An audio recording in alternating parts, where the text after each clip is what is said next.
El papel de Judas Iscariote. Es muy seguro para los que desconocen las Sagradas Escrituras no tengan bien claro el verdadero papel que jugó Judas Iscariote en la vida, la detención y la muerte del Señor Jesús. Algunos todavía no pueden diferenciar a Judas el traidor con Judas el apóstol fiel que escribió la carta que forma parte de los libros del Nuevo Testamento. Son muchas las teorías erróneas y las preguntas que la gente se hace y se responde a su manera. Por eso aquí tratamos de compartir algunas verdades bíblicas. Primero, ¿quién era Judas? Segundo, ¿por qué Judas traicionó a Jesús? Tercero, si Dios el Padre sabía todo lo que iba a pasar, ¿por qué lo escogió como apóstol para Jesús? Cuarto, ¿por qué Jesús no evitó que Judas lo traicionara? Quinto, ¿por qué Judas aparece como el malo de la historia, usado como chivo expiatorio? Sexto, ¿si Judas escribió algún libro? Séptimo, ¿si Judas se condenó? Octavo, el reemplazo de Judas. Primero, ¿quién era Judas? La primera mención que encontramos en los evangelios sobre Judas es cuando Jesús llama a unos para que estuvieran con él. Dicho llamado está en Mateo 10:4, que habla de la elección de los 12 apóstoles.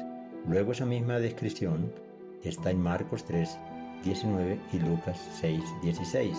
A la vez, todos hablan de él como el que lo iba a entregar o el traidor. También son Mateo y Marcos donde aparece con el segundo nombre, Iscariote, y que su padre se llamaba Simón. Pero durante el tiempo que estuvo con el Señor Jesucristo, Judas no fue relegado a una posición inferior. Antes bien, era él quien manejaba la bolsa. Dicho de otra manera, Judas era el tesorero. Como bien sabemos, el tesorero de una comunidad es una persona que goza de gran confianza en el grupo. También cuando el Señor envió a los 12 a evangelizar y a hacer milagros, Judas fue uno de los que también realizó maravillas. Así lo dice en 3 de los evangelios. Judas tuvo las mismas oportunidades que los otros apóstoles.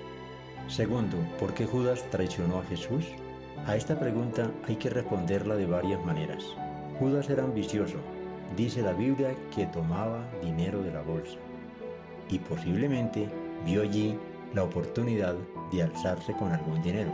Así está escrito en la palabra del Señor.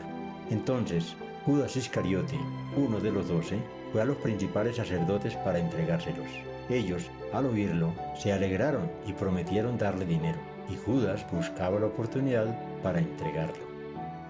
Basta echar una mirada a los corruptos de todos los tiempos. Su ambición los lleva a traicionar a cualquiera, no importa quién sea, fraguando planes para quedarse con grandes sumas de dinero. Otra razón es que Judas fue usado por el maligno, quien venía trabajando varias formas para destruir a Jesús desde que estaba pequeño.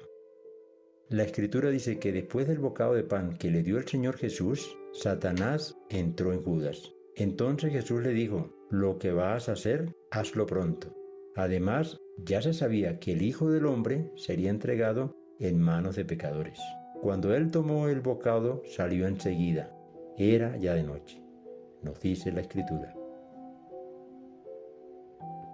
Luego se fue donde los principales sacerdotes y los llevó al lugar preciso donde sabía que Jesús estaba orando, y señaló al maestro dándole un beso. Y el que lo entregaba les había dado señal, diciendo: al que yo bese, ese es, prendedle.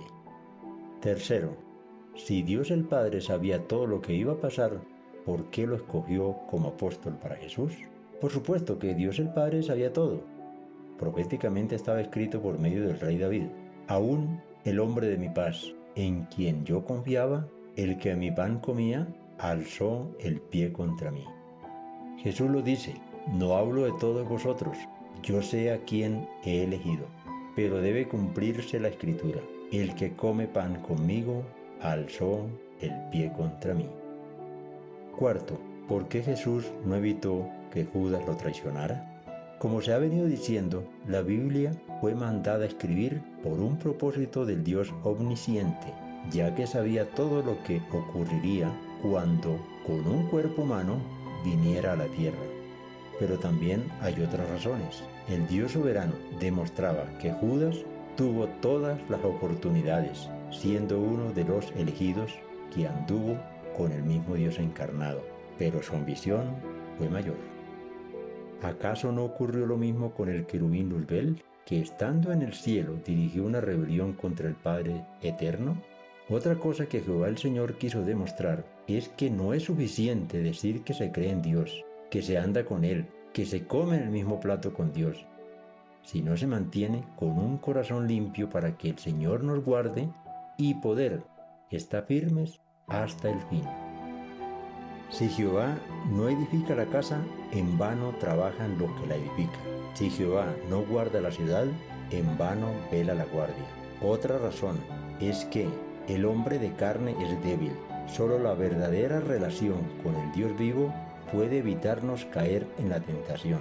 Nuestra naturaleza caída nos lleva a que sea mayor la inclinación hacia el mal que hacia el bien. Así dice la Escritura. Y vio Jehová que la maldad de los hombres era mucha en la tierra, y que todo designio de los pensamientos del corazón de ellos era de continuo solamente el mal.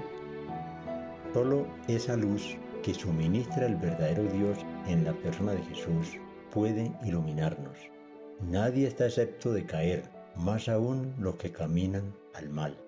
El que esté bien, mire que no caiga, enseña la Escritura. Judas creía estar bien e hizo lo que le pareció bien hacer, y eso mismo le ocurre a muchos a cada instante.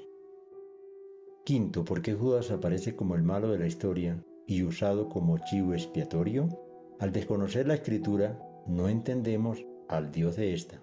Al entregar a Jesús, Judas todavía no estaba perdido. Pedro también lo negó. Pablo también persiguió y mandó matar a muchos seguidores de Jesús. Pero estos dos hicieron lo que Judas no hizo, arrepentirse. Él solo sintió remordimiento, pero este no es suficiente, no sirve. La diferencia entre remordimiento y arrepentimiento la podemos ver de la siguiente manera. Una persona transita por un sendero y luego descubre que este no es el correcto, que en algún momento se apartó de él. Puede lamentarse, pero eso no es suficiente hasta que no regrese a tomar el camino correcto. Jesús dijo algo muy duro contra Judas, pero porque ya él sabía lo que iba a pasar. A la verdad el Hijo del Hombre va tal como está escrito de él, pero ay de aquel hombre por quien el Hijo del Hombre es entregado. Bueno le fuera a este hombre no haber nacido. Sexto, ¿Judas escribió algún libro? Primero que todo, ningún apóstol escribió algo cuando estuvo con Jesús. Eso fue después, según las instrucciones que el Señor le dio y las recoge Juan en el capítulo 14-26. Además, su muerte se produjo antes que la de Jesús. Cualquier cosa que se atribuya a la pluma de Judas Iscariote es una mentira más contra la Biblia. La carta del apóstol Judas Lebeo o Tadeo, que era hermano de Jacobo, como hemos mencionado, corresponde a otra persona.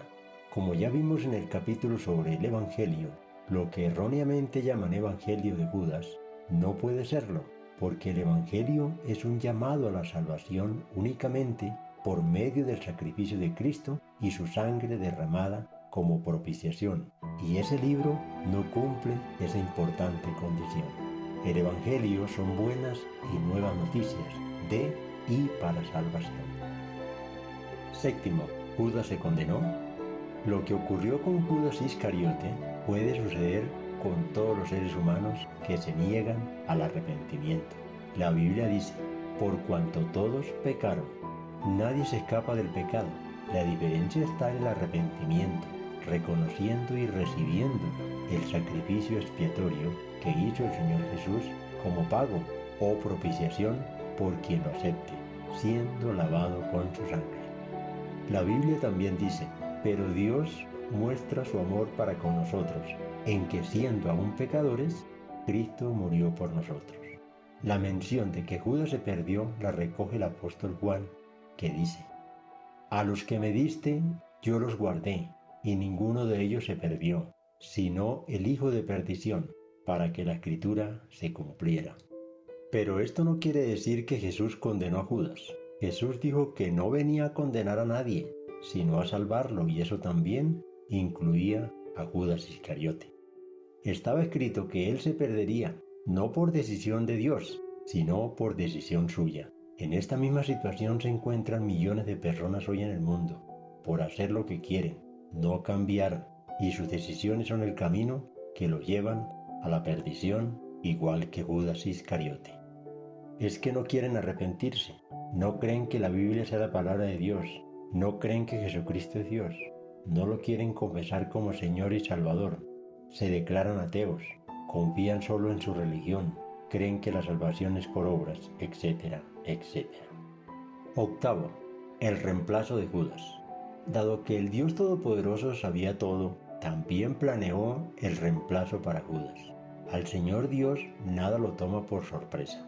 Aunque la elección del sucesor se produjo cuando ya Jesús había regresado al cielo, las instrucciones estaban dadas desde hacía más de 1000 años, siendo usado por el Espíritu Santo el rey David, que escribió: sean pocos sus días y tome otro su oficio.